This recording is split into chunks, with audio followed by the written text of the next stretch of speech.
अस्सलामुअलैकुम। तभी हम करने जा रहे हैं एक नया पॉडकास्ट स्टार्ट। इसके अंदर है हमारे पास आज के गेस्ट जिनके साथ हम करेंगे मज़े मज़े की गुफ्तगू।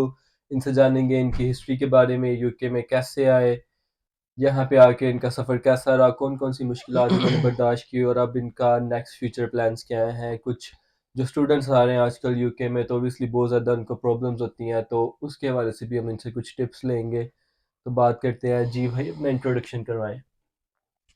अच्छा जी। अ, नाम मेरा बिलाल है भाई। और मैं फैसलाबाद से बिलोंग करता हूँ। और मैं यूके में आया था 2020 में। और मैंने मास्टर किया था यूनिवर्सिटी ऑफ हर्टफोर्डशायर में से। और उसके बाद मैं स्टडी के साथ साथ मैं और जॉब्स करता रहा हूँ, मतलब मसलन सिक्योरिटी की जॉब्स हो गई। हम्म। और उसके दौरान मैं टेकवे पे भी जॉब्स करता रहा हूँ। बिल्डर्स की भी कुछ जॉब्स की हुई हैं। हम्म। और उसके जब मैं सिक्योरिटी की जॉब कर रहा था ना, तब मैं स्टूडेंट ही था। तो अच्छा। उस दौरान मुझे किसी ने गाइड किया कि एनएचएस में ना आओ। तो मुझे इसका पहले आइडिया नहीं था। तो उस बंदे ने मुझे, इंडियन था वो बंदा, उसने मुझे आइडिया दिया था कि एनएचएस में ना एडमंस और वार्ड क्लर्क वगैरह की जॉब्स होती हैं। तो उसके मतलब उसकी गाइडलाइन से, उसके मशवरे से मैंने ना अप्लाई करना शुरू कर दिया। उस टाइम तक कोविड, ना एनएचएस में स्टाफ भी चाहिए अच्छा। होता था। हम्म। तो मैंने मतलब 3-4 दफ़ा, मतलब 3-4 जगह पे ना अप्लाई किया था। तो मुझे ना इंटरव्यू की और असेसमेंट की कॉल वगैरह आ गई थी। तो मैंने अच्छा। मतलब एक जगह मैंने चूज़ कर ली थी, यूसीएल। तो वहाँ पे मैंने एग्ज़ाम दिया, वो पास हुआ, टेस्ट दिया, मतलब इंटरव्यू ऑडियंस दिया। की थोड़ी इन्फॉर्मेशन के लिए अगर आप बताना चाहें कि यूसीएल क्या है और। यूसीएल मतलब हॉस्पिटल है, यूनिवर्सिटी कॉलेज लंदन हॉस्पिटल। सही। इसकी यूनिवर्सिटी भी है वैसे यूसीएल जो है। जी। तो वहाँ पे फिर मैंने वो सिलेक्ट किया यूसीएल। तो फिर मैं ना स्टडी के साथ-साथ ना 20 आवर्स पार्ट टाइम वो जॉब करता रहा हूँ। अच्छा। तो जैसे ही मेरी स्टडी कंप्लीट हुई है, वैसे फिर उस दौरान जो मैनेजर थी ना, वो मतलब अच्छी मैनेजर थी, उसने मुझे सपोर्ट किया। तो मतलब मुझे उन्होंने स्पॉन्सर भी कर लिया और मैं फुल टाइम जॉब करने लग चलें, गया वहाँ दैट्स पे। गुड। ये तो बड़ी अच्छी बात है। अच्छा, थोड़ा सा अपने बैकग्राउंड के बारे में बताएं। एक होता है ना, एक छोटा बच्चा होता है जिस आसमान पे जहाज उड़ता हुआ देखता है, यार मैं भी एक जहाज में बैठूंगा एक दिन। बचपन से ही प्लान था कि मैंने बाहर जाना है, या सडन एक होता है ना नसीब ले आए यहाँ पे।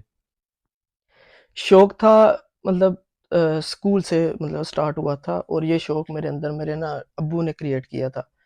तो वो अच्छा। मुझे कहते होते थे, और सुना हुआ था, मतलब बड़ों से सुना था कि वो फलाने का बंदा, मतलब जो क्लासमेट्स होते थे वो हम्म। कहते थे हमारे चाचू इंग्लैंड होते हैं, ऑस्ट्रेलिया होते हैं, कनाडा होते हैं।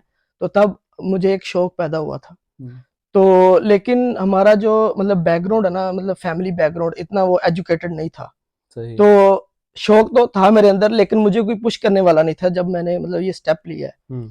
तो मेरे अब्बू ने मुझे कहा कि मतलब हम तो पैसा लगा सकते हैं, और अगर मतलब स्टेप तो मैंने खुद ही लेना है। बिल्कुल। तो फिर मैं मतलब यूनिवर्सिटी में था, और मेरे कुछ क्लासमेट्स जो कॉलेज में होते थे वो चले गए, मतलब कुछ ऑस्ट्रेलिया में चले गए, यूएसए चले गए, हम्म। कनाडा चले गए।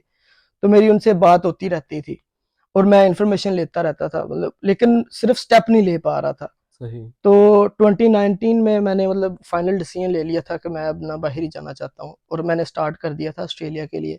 लेकिन अच्छा। उस टाइम कोविड था और बॉर्डर्स वगैरह बंद थे। बंद थे ऑस्ट्रेलिया के, तो जी। फिर वहाँ का प्लान नहीं बना। तो फिर यहाँ का प्लान बन गया। यानी कि अचानक बना, ऐसा कुछ नहीं था कि आपने प्लान किया हुआ था कि मैंने यूके ही जाना है। नहीं, यूके का कोई प्लान नहीं था। तो जिस टाइम पे आप आए थे उस टाइम पे तो कोविड था, जॉब्स वगैरह नहीं होंगी, सोशल डिस्टेंसिंग, हर जगह पे सैनिटाइजर यूज करें, मतलब आपकी जॉब्स वगैरह के वो तो बहुत बुरे हालात होंगे। तो सरवाइव किस तरह से किया जब आप आए? मैं जब आया था 2020 में, तो तब कोविड तो बहुत मतलब पीक पे था उस टाइम। और ये सोशल डिस्टेंसिंग का ये मतलब मोस्टली स्टोर्स, रेस्टोरेंट्स ये सारे बंद थे। बंद थे। और हम नए-नए थे, मतलब घर से मैं पहली दफ़ा निकला था, कोई हम्म। मतलब यहाँ पे जानने वाला भी नहीं था। अच्छा। तो काफ़ी स्ट्रगल की पहले 6-7 महीने। और मैं मतलब ऐसे खुद ही रेस्टोरेंट्स, बुचर शॉप वहाँ पे मतलब पूछता रहता था जाके। पहले मतलब 15 दिन तो क्वारंटाइन था, हम्म। उसके बाद तो पहली जॉब मेरी थी जो यूके में, वो मैंने बुचर शॉप पे की थी। सही। तो उसके बाद फिर साथ-साथ टेक वे पे चलता रहा। और सिक्योरिटी उसके बाद। अच्छा, ये थोड़ा सा मैं स्टूडेंट्स के वाले से आपसे जानना चाह रहा हूँ। ऑब्वियसली आप भी एक स्टूडेंट रह चुके हैं, तो आपको अंदाजा हो गया जो स्टूडेंट्स हैं आग के पहले।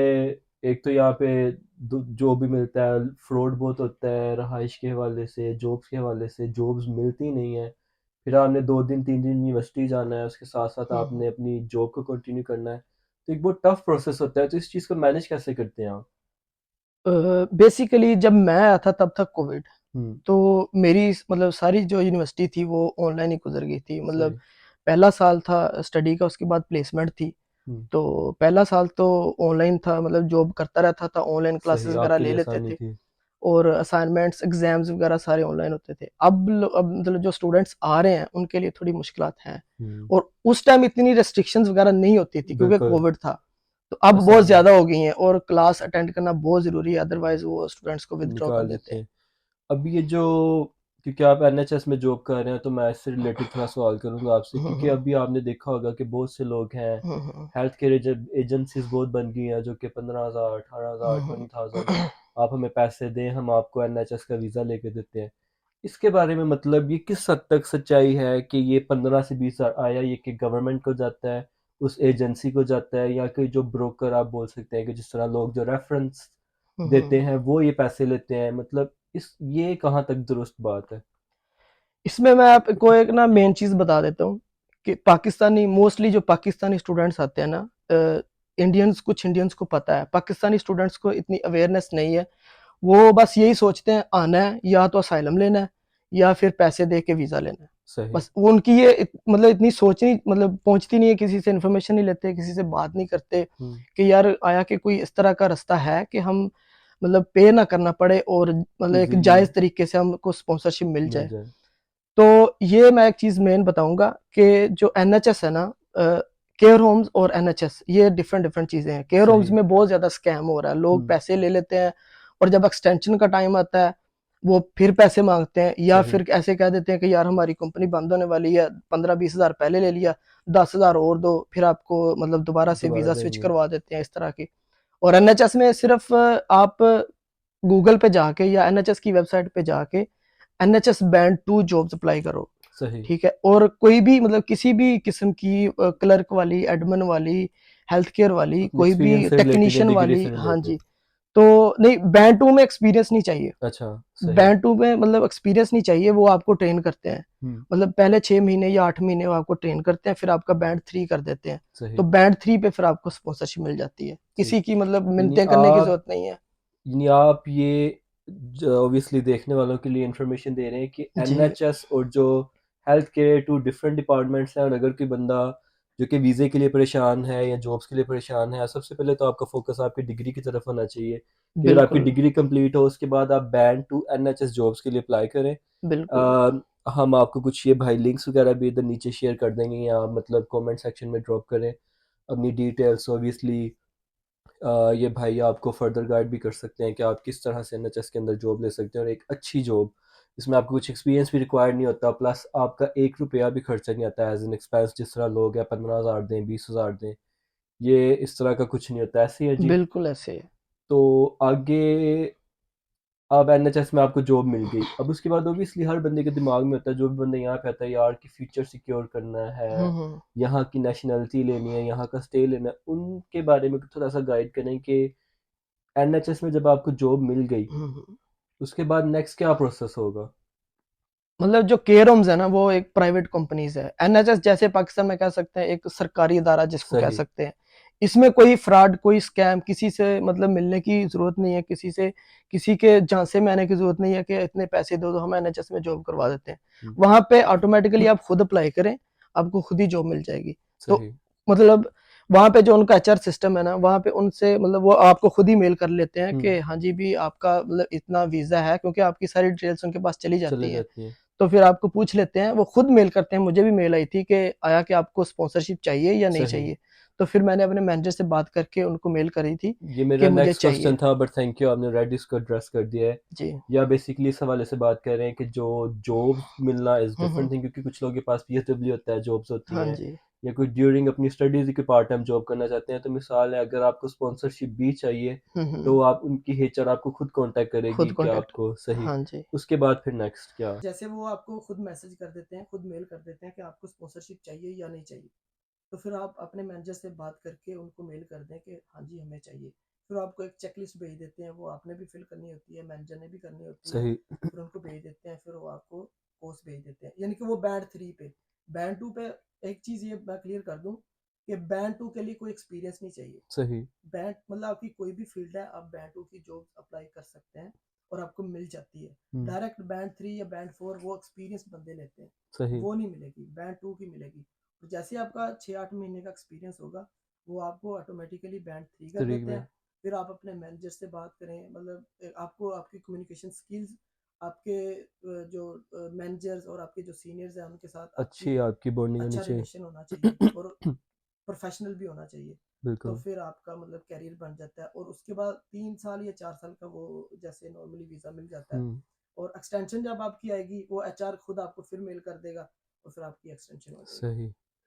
अच्छा, आपके इस बारे पे कितना स्ट्रॉन्ग बिलीफ है कि इंसान को कामयाब होने के लिए मेहनत करना ज़रूरी है, या आप समझते हैं कि किस्मत का साथ देना ज़्यादा ज़रूरी है? मैं समझता हूँ कि मेहनत करते रहना चाहिए, हम्म। बजाय और किसी पे डिपेंडेंट नहीं होना चाहिए। आपको अपने सर पे और अल्लाह पे बिलीव करके मेहनत करते रहना चाहिए सही। और ट्राई करते रहना चाहिए। बिल्कुल। तो आप इंशाल्लाह एक दिन कामयाब हो जाएंगे। सही। मेरा आपसे अब आखिरी एक सवाल है कि ज़िंदगी के बारे में आपका तजुर्बा कैसा रहा है? आप क्या समझते हैं कि ज़िंदगी क्या है? ऑब्वियसली बीइंग अ मुस्लिम हमारा ये बिलीव है कि हम इस दुनिया में आए हैं, इस दुनिया से जाना है। तो इस दुनिया में रहते हुए आपको ज़िंदगी के डिफरेंट उतार चढ़ाव से गुजरना पड़ता है, तो उस बारे में अपना कुछ बताएं कि आपको क्या लगता है कि ज़िंदगी क्या है? इस पे मैं ये कहूँगा कि जब मैं पाकिस्तान था ना, तो मैं मतलब सोचता नहीं था कुछ इतना, बस ये सोचता कि पैसा कमाना है, पैसा हम्म। कमाना है। और जॉब ट्राई करता होता था और मुझे मतलब कोई रास्ता नहीं मिला।